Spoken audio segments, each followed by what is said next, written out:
Kesejahteraan emosi seorang anak, bahwa ketika anak tidak stres, anak happy, itu membuat anak performa belajarnya menjadi baik.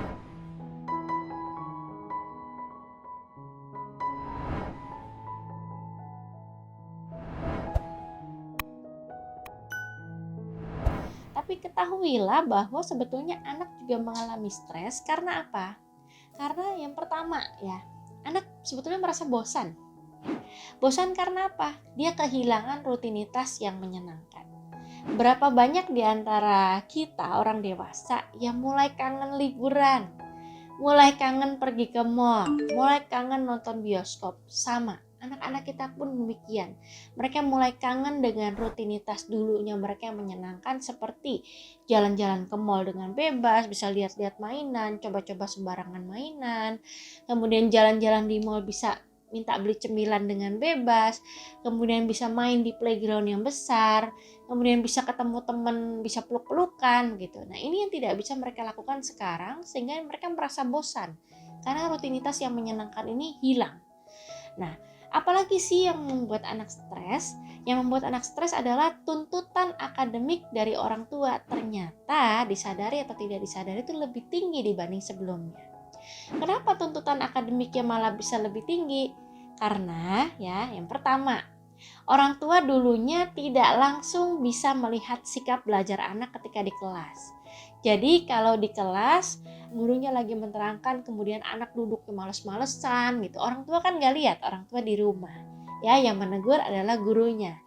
Tapi ketika belajar dari rumah, orang tua melihat secara langsung, lantas orang tua menjadi gemes ya. 1-2 kali lihat gemes, 3-4 kali lihat emosi ya. Nah, kemudian 5-6 kali lihat dan seterusnya menjadi marah karena merasa apa? Anak ditegur, anak dibilangnya berkali-kali tapi kok tidak bisa gitu. Nah, akhirnya apa? Tuntutan kan jadi lebih tinggi ke anak, bahwa anak harus punya sikap belajar yang baik.